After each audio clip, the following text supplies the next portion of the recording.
ဒီတလောမှာကြုံတွေ့နေရတဲ့အခြေအနေအကြောင်းကြောင့်အိမ်မပြောခြင်းဆိုတာတွေကိုတော်တော်များများခံစားကြရတယ်။အကြောင်းရင်းကတော့များစွာရှိပါတယ်။ကျမရဲ့အခြေအနေကြောင့်စိတ်ခံစားမှုအခြေအနေကြောင့်ရာသီဥတုကြောင့်နေထိုင်စားသောက်မှုပုံစံတွေကြောင့်အမျိုးမျိုးဖြစ်နိုင်တယ်။ဒါကိုဘယ်လိုဖြေရှင်းမလဲလို့မပြောသေးခင်အရင်ဦးဆုံးအိပ်ဆက်ခြင်းကခန္ဓာကိုယ်အတွက်ဘယ်လောက်ရေးပါလဲဆိုတာကိုပြောပြချင်ပါတယ်။လူတစ်ယောက်အိပ်နေချိန်မှာသူခန္ဓာကိုယ်ကပြုပြင်တာတွေထိမ့်သိမ်းတာတွေနဲ့ပိုကောင်းဖို့လိုအပ်တာမှန်သမျှကိုလှုပ်ဆောင်ပါတယ်။အိပ်ဆက်နေချိန်မှာခန္ဓာကိုယ်ရဲ့ဆဲတွေတစ်ရှူးတွေကိုပြုပြင်တာအသစ်လဲလှဲတာတွေလုပ်တယ်။မှတ်ဉာဏ်ထိမ့်သိမ်းခြင်းတွေပြီးတော့အသိပညာတွေစုစည်းပေးတာတွေစိတ်ကိုတည်ငြိမ်စေတယ်စိတ်ပြီးစီးမှုတွေကိုလျှော့ချပေးတယ်ကိုယ်ခံအားမြင့်တင်ပေးပြီးတော့ပိုကျန်းမာစေတယ်ဒါကြောင့်လူတစ်ယောက်ရဲ့ကျန်းမာခြင်းပျော်ရွှင်ခြင်းနဲ့အောင်မြင်ခြင်းတွေဟာကောင်းကောင်းအိပ်ဆက်နိုင်ခြင်းနဲ့တိုက်ရိုက်အချိုးကျပါတယ်အိပ်ဆက်ခြင်းမှာအခြေခံအဖြစ်အဆင့်၄ဆင့်ရှိတယ်ပထမအသက်ရှူနှုန်းတွေနှလုံးကုန်နှုန်းတွေနေလာတဲ့အဆင့်ရဲ့ကိုယ်ပူချိန်ကျပြီးတော့အုံနောက်လိုင်းတွေနေလာတဲ့အဆင့်ရဲ့ခန္ဓာကိုယ်ကိုပြန်လည်ပြုပြင်ပေးတဲ့အဆင့်ရဲ့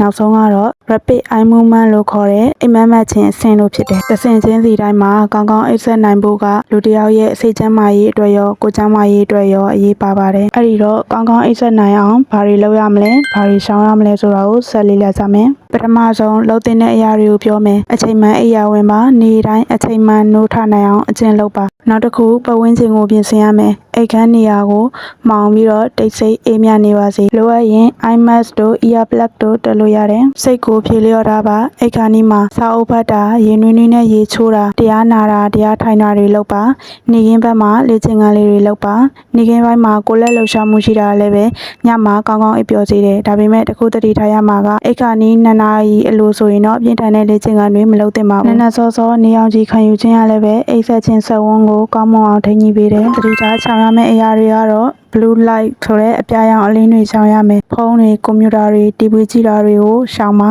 အဲ့ဒီအပြာရောင်အလင်းတွေကအိပ်ဆက်ခြင်းဟော်မုန်းဖြစ်တဲ့မက်လာတိုနင်ကိုလျော့နေစေတယ်ကဖင်းဓာတ်နဲ့နီကိုတင်းတွေပေါ်ပေါ်များများပါဝင်တဲ့ကော်ဖီလက်ဖက်ရည်ဆေးလိပ်တွေကိုညနေခင်းမှာရှောင်ကျဉ်ရမယ်အရက်ကိုအလွန်ကျွံတောက်ခြင်းရလည်းပဲညလယ်မှာခဏခဏနိုးပြီးတော့အိပ်ဆက်ခြင်းအရည်သွေးကိုပျက်စီးစေတယ်ညစာကိုအဝစားခြင်းရလည်းပဲအိယာဝင်ချိန်မှာကိုလက်မဲ့အိမ်မသာဖြစ်ပြီးတော့အိမ်မပျော်ဖြစ်စေတယ်နေ့ဘက်မှာတရေတမောအိတ်ချိန်ကကြာသွားရင်လည်းပဲညဘက်မှာအိမ်မပျော်ဖြစ်တတ်ပါတယ်မိတ်ဆွေတို့လည်းပဲအိမ်မပျော်ဖြစ်နေတယ်ဆိုရင်အခုအစားပြီးတော့ဒီဆောင်ရန်ရှောင်ရန်လေးတွေကိုလိုက်နာကြည့်လိုက်ပါပြီးရင်တော့ပိုချမ်းမှာပို့ပြီးတော့အောင်မြင်ပျော်ရွှင်တဲ့ဘဝတွေကိုရရှိပိုင်ဆိုင်နိုင်ကြပါစေနော်အားလုံးကိုကျေးဇူးတင်ပါတယ်ဘိုင်ဘိုင်